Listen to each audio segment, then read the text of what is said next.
Welcome back everyone, welcome to civil services study. देखिए 27 test complete हो गए हैं। यह है टेस्ट नंबर 28। अच्छे से रिवीजन करते रहिए ताकि बाकी के बचे हुए समय में ज़्यादा बर्डन नहीं पड़े। चलिए स्टार्ट करते हैं टेस्ट। तो पहला प्रश्न है, निम्नलिखित कथनों पर विचार कीजिए। भारतीय संघ की कार्यपालिका शक्ति प्रधानमंत्री में निहित है। प्रधानमंत्री सिविल सेवा बोर्ड का पदेन अध्यक्ष होता है। यह प्रश्न यूपीएससी सिविल सेवा परीक्षा में पहले पूछा गया है, इम्पोर्टेंट है इसलिए। तो भारतीय संघ की कार्यपालिका शक्ति प्रधानमंत्री में नहीं निहित है, गलत है। भारतीय संघ की सभी कार्यपालिका शक्ति राष्ट्रपति के नाम से चलती है, ना कि प्रधानमंत्री के नाम से, गलत है। प्रधानमंत्री सिविल सेवा बोर्ड का पदेन अध्यक्ष नहीं होता है, कैबिनेट सेक्रेटरी होता है। दोनों के दोनों निरर्थक हैं। तो इसका आंसर हो जाएगा डी, ना तो एक सही है और ना ही दूसरा सही है। तो भारतीय संविधान के अनुच्छेद 53 के पहले में उपबंध है कि संघ की जो कार्यपालिका शक्ति होगी वो राष्ट्रपति में निहित है, न कि प्रधानमंत्री में, और इसका प्रयोग वह स्वयं या अपने अधीनस्थ अधिकारियों के द्वारा करता है या करेगा। सिविल सेवा बोर्ड का पदेन अध्यक्ष कैबिनेट सचिव होता है, कैबिनेट सेक्रेटरी, ना कि प्रधानमंत्री। क्वेश्चन नंबर 2 है, केंद्र सरकार के संदर्भ में निम्नलिखित कथनों पर विचार कीजिए। संविधान में उपबंध है कि समस्त कैबिनेट मंत्री अनिवार्य रूप से केवल लोकसभा के ही आसीन सदस्य होंगे। देखिए गलत है बिल्कुल। लोकसभा और राज्यसभा किसी के भी हो सकते हैं, तो केवल किंतु परंतु गलत। और ना हो लोकसभा का और ना हो राज्यसभा का तब भी हो सकता है, लेकिन 6 महीने के अंदर इनमें से किसी एक सदस्य की उसको लेनी पड़ेगी सदस्यता। केंद्रीय कैबिनेट सचिवालय संसदीय कार्य मंत्रालय के निर्देशाधीन कार्य करता है। केंद्रीय कैबिनेट सचिवालय संसदीय कार्य मंत्रालय के निर्देशाधीन कार्य करता है, ये भी गलत है। ये प्रधानमंत्री के अधीन कार्य करता है। तो कौन सा सही है? कोई भी सही नहीं है इनमें, गलत है दोनों के दोनों। डी हो जाएगा। तो देखिए, संविधान प्रधानमंत्री या मंत्री बनने के लिए राज्यसभा के सदस्यों पर किसी भी प्रकार की रोक नहीं लगाता, अतः संसद के किसी भी सदन का सदस्य मंत्री बन सकता है। संविधान में उपबंध है कि ये कोई मंत्री संसद के किसी भी सदन का सदस्य नहीं है, तब भी वह मंत्री बन सकता है, लेकिन उसको क्या करना पड़ेगा? 6 माह के भीतर उसे किसी सदन का सदस्य बनना होगा। या तो वो बन जाए लोकसभा का या वो बन जाए राज्यसभा का, अन्यथा वह 6 माह के बाद मंत्री नहीं बन सकता। केंद्रीय कैबिनेट सचिवालय सीधे प्रधानमंत्री के अधीन होता है। इसका प्रशासनिक प्रमुख कैबिनेट सचिव होता है और कैबिनेट सचिव सिविल सेवा बोर्ड का पदेन अध्यक्ष होता है, जो पहला प्रश्न था। क्वेश्चन नंबर 3 है, निम्नलिखित कथनों पर विचार कीजिए। किसी व्यक्ति को उप प्रधानमंत्री कहना केवल राजनीतिक निर्णय है। करेक्ट है। संविधान में उप प्रधानमंत्री के अधिकारों का कोई प्रावधान ही नहीं है, ये भी करेक्ट है। देखिए कहीं पे भी पूरी लक्ष्मीकांत में कहीं पर नहीं लिखा है, या सुभाष कश्यप, कि भारत का एक उप प्रधानमंत्री होगा। तो दोनों के दोनों करेक्ट हैं ये। तो संविधान में उप प्रधानमंत्री का कोई भी उल्लेख नहीं है। राजनीतिक बाध्यताओं के कारण इसका प्रावधान संविधान से हटकर किया गया है। और प्रधानमंत्री के परामर्श पर राष्ट्रपति मंत्रिमंडल के किसी सदस्य को उप प्रधानमंत्री चुन सकते हैं। संविधान उप प्रधानमंत्री के लिए कोई उत्तरदायित्व या अधिकार का प्रावधान नहीं करता है। उप प्रधानमंत्री के उत्तरदायित्व का निर्धारण प्रधानमंत्री का विशेषाधिकार है। क्वेश्चन नंबर 4 है, केंद्र सरकार के संदर्भ में कुछ स्टेटमेंट है यहाँ पर। मंत्री संसद की किसी समिति का सदस्य हो सकता है, करेक्ट है। भारत का महान्यायवादी संसद की किसी समिति का सदस्य हो सकता है, ये भी करेक्ट है। दोनों के दोनों करेक्ट हैं, तो इसका जो आंसर हो जाएगा सी हो जाएगा। तो देखिए, भारतीय संविधान का अनुच्छेद 88 में उपबंध है कि प्रत्येक मंत्री और भारत के महान्यायवादी संसद की किसी समिति का सदस्य बन सकते हैं, और जिस समिति के वे सदस्य होते हैं उन्हें उसमें बोलने और कार्यवाही में भाग लेने का अधिकार होता है, किंतु मत देने का अधिकार नहीं होता है, याद रखना। प्रत्येक मंत्री और भारत के महान्यायवादी किसी भी सदन में या सदनों की संयुक्त बैठक में बोल सकते हैं और कार्यवाही में भाग ले सकते हैं, किंतु मतदान नहीं कर सकते। इस एक पॉइंट पर पूरा क्वेश्चन कट जाएगा, हमेशा याद रखना। अटॉर्नी जनरल मतदान नहीं कर सकता।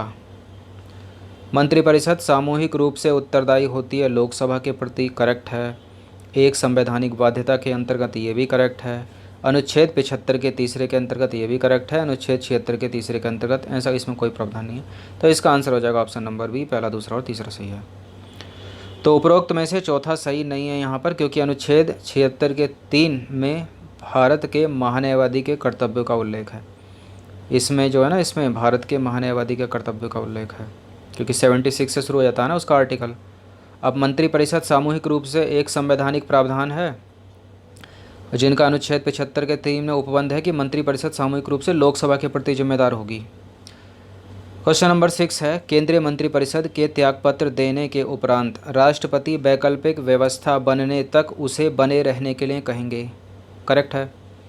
अपदस्थ मंत्रिपरिषद नई सरकार बनने तक पदभार का निर्वहन करेगी। बिल्कुल करेगी भाई, करेक्ट है। दोनों के दोनों स्टेटमेंट सी हो जाएगा इसका। तो मंत्रिपरिषद के त्यागपत्र देने के पश्चात राष्ट्रपति वैकल्पिक व्यवस्था बनने तक उसे पद पर रहने के लिए कहेंगे। वैकल्पिक व्यवस्था से अभिप्राय यथासंभव शीघ्र नई सरकार के गठन हेतु आम चुनाव कराए जाएं, इससे है। वैकल्पिक व्यवस्था मतलब नई सरकार का गठन होने तक अपदस्थ मंत्रिपरिषद कार्य करती है। 7वां प्रश्न है, भारत के महान्यायवादी के संदर्भ में कुछ स्टेटमेंट है। मोस्ट इंपॉर्टेंट है भारत का महान्यायवादी, पिछले 6 सालों में 3 बार पूछा यूपीएससी ने। लोकसभा की किसी समिति का सदस्य हो सकता है भारत का महान्यायवादी। करेक्ट है। भारत का महान्यायवादी भारत सरकार का पूर्णकालिक वकील होता है। गलत, सरकार बदलने के साथ बदल दिया जाता है, पूर्णकालिक नहीं है। पूर्णकालिक नहीं है तो कर दो एलिमिनेट। ये भी नहीं हो सकता, ये भी नहीं हो सकता, ये भी नहीं हो सकता। आंसर सीधा मिल गया, ओनली 1 हो जाएगा इसका। निजी विधिक कार्यवाही नहीं कर सकता, गलत है। कर सकता है बिल्कुल। तो ये भी नहीं हो सकता, ये भी नहीं हो सकता। तो देखिए, भारतीय संविधान का अनुच्छेद 76 भारत के महान्यायवादी का प्रावधान करता है। भारत का महान्यायवादी संसद की किसी भी समिति का सदस्य हो सकता है, संसद के किसी भी सदन का सदस्य हो सकता है, और राष्ट्रपति के प्रसाद पर्यंत काम करता है। सरकार बदलने के साथ बदल जाता है। इसका कार्य क्या है? भारत सरकार का विधिक अधिकारी है, सर्वोच्च विधिक अधिकारी। फॉर एग्ज़ाम्पल, भारत सरकार बनाम उत्तर प्रदेश की सरकार के बीच ठन गई या उत्तराखंड की सरकार के बीच, तो क्या करेगा ये? केंद्र सरकार की तरफ से हाई कोर्ट में अगर मुकदमा है तो हाई कोर्ट में खड़ा होगा, सुप्रीम कोर्ट में है तो सुप्रीम कोर्ट में खड़ा होगा। एक बार रिटायर हो जाएगा तो निजी कार्रवाई से इस पर कोई रोक नहीं है, और मतदान नहीं कर सकता, कार्रवाई में भाग ले सकता है, बोल सकता है। और इसके जो वेतन भत्ते हैं वही हैं जो लोकसभा के सदस्यों के हैं, मतलब संसद के सदस्यों को जो वेतन भत्ते मिलते हैं उतने ही इसको मिलते हैं। ध्यान दीजिएगा, राष्ट्रपति के प्रसाद पर्यंत है तो राष्ट्रपति इसको कभी भी इसके पद से हटा सकते हैं। तो भारत का महान्यायवादी भारत सरकार का पूर्णकालिक वकील नहीं होता है, वह सरकार कर्मी की श्रेणी में नहीं आता है, इसलिए उसे निजी कार्रवाई से रोका नहीं जा सकता, मतलब निजी प्रैक्टिस से रोका नहीं जा सकता। भारत का महान्यायवादी किसी भी संसदीय समिति का सदस्य हो सकता है, बोल सकता है, किंतु मतदान नहीं कर सकता। ये मतदान नहीं करने वाली बात पर 2 सालों से प्रश्न आ रहा है, पिछले 6 सालों में, और ये पूछा ही जाता है इसलिए कि ताकि स्टूडेंट का गलत कर दी जाए। तो मतदान नहीं कर सकता, हमेशा याद रखना। 8वां प्रश्न है, सॉलिसिटर जनरल क्या है भाई? सॉलिसिटर जनरल निम्नलिखित में से क्या होता है? तो सॉलिसिटर जनरल भारत सरकार का विधिक सलाहकार है, और यह भारत के महान्यायवादी का जो कार्यभार है ना, उसके बोझ को थोड़ा कम करता है, मतलब उसका साथ देता है देखा जाए तो अटॉर्नी जनरल मतलब महान्यायवादी। अटॉर्नी जनरल महान्यायवादी के अतिरिक्त भारत सरकार के अन्य कानूनी सलाहकार सॉलिसिटर जनरल, जिसको बोलते हैं महाधिवक्ता और अपर महाधिवक्ता हैं, किंतु इसकी चर्चा संविधान के अनुच्छेद 76 में नहीं की गई है। ये अटॉर्नी जनरल को उसके दायित्वों के निर्वहन में सहायता करते हैं, एक तरह से उसके कार्य के बोझ को कम करते हैं। अगला प्रश्न है, भारत का सबसे लंबा सड़क रेल पुल बोगीबिल सड़क रेल पुल निम्नलिखित में से किन राज्यों को जोड़ता है? असम और त्रिपुरा को जोड़ता है क्या? असम और मेघालय को जोड़ता है क्या? असम और मणिपुर को जोड़ता है क्या? असम और अरुणाचल प्रदेश को जोड़ता है क्या? पहला करेक्ट है, पिछली बार भी बताया होगा। तो बोगीबिल असम के डिब्रूगढ़ को अरुणाचल प्रदेश के, तो चलिए कहाँ थे हम? बोगीबिल जो है असम के डिब्रूगढ़ को अरुणाचल प्रदेश के पासीघाट से जोड़ने वाला देश का सबसे लंबा सड़क रेल पुल है। इस पुल में सबसे ऊपर 3 लेन वाली एक सड़क है, जबकि उसके नीचे दोहरी रेल लाइन है। उसके नीचे क्या? दोहरी रेल लाइन है। इस पुल की लंबाई 4.94 किलोमीटर है, और यह ब्रह्मपुत्र के जल स्तर से 32 मीटर की ऊंचाई पर स्थित है।